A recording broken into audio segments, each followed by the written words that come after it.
Hello, everyone. Jose here from Creative Music. Welcome. Today, I'm going to talk about how you can trust your instincts and how you can develop your own creative voice while playing classical repertoire.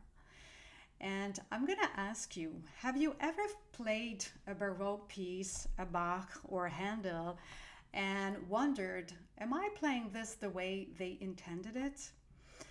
And today I want to share something that might completely change the way you think about classical music.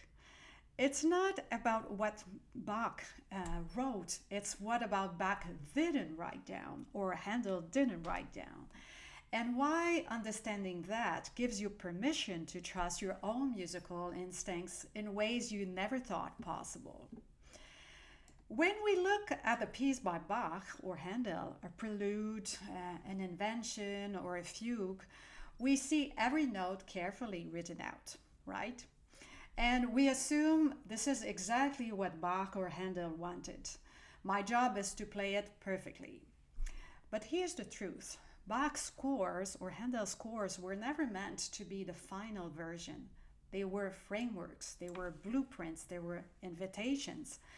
In Bach's time, musicians were expected to add ornamentation, to vary the repeats, to shape phrases according to their own musical sensitivity.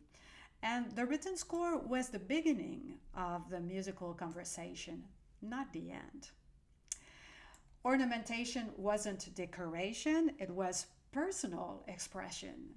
A thrill here, a turn there, an unexpected mordant.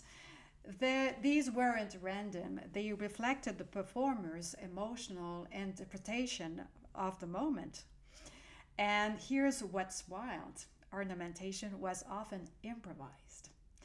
Bach students didn't memorize ornament patterns, they learned principles, harmonic function, melodic flow, expression, intention, expressive intention, and then they trusted themselves to create in real time.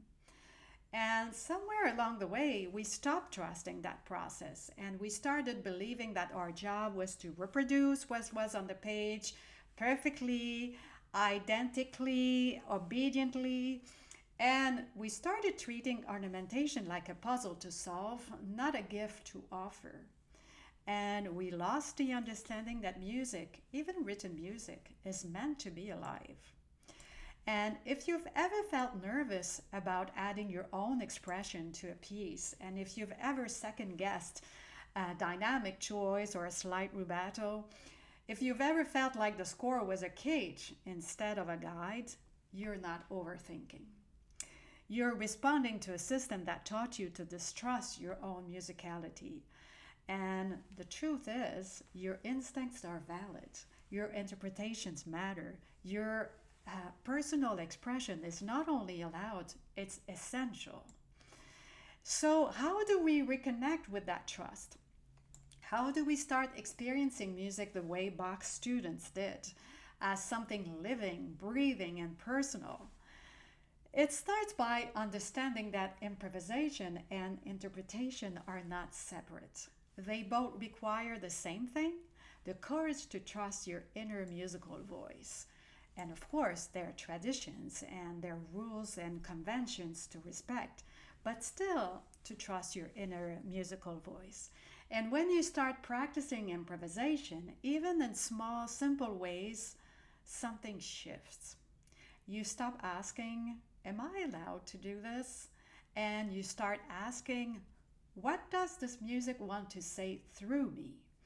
And that question changes everything. It changes how you play Bach, it changes how you play Chopin, and it changes how you show up at the piano, period. If you've been longing to reconnect with that kind of freedom, if you've been wanting to trust yourself more deeply at the piano, I'd love to invite you on a free discovery call to discuss about your goals and your challenges around improvisation and how important it is for a musician to develop your own creative voice. And we'll explore how to awaken your creative voice, not by abandoning classical music, but by deepening your relationship with it. The link to book a call with me is in the comments and in my bio in Instagram. And I want to see you there, and I want to discuss with you, and I want to help you feel like a creative pianist, a well rounded musician who trusts your musical instinct. So, see you in that discovery call, everyone. Bye bye.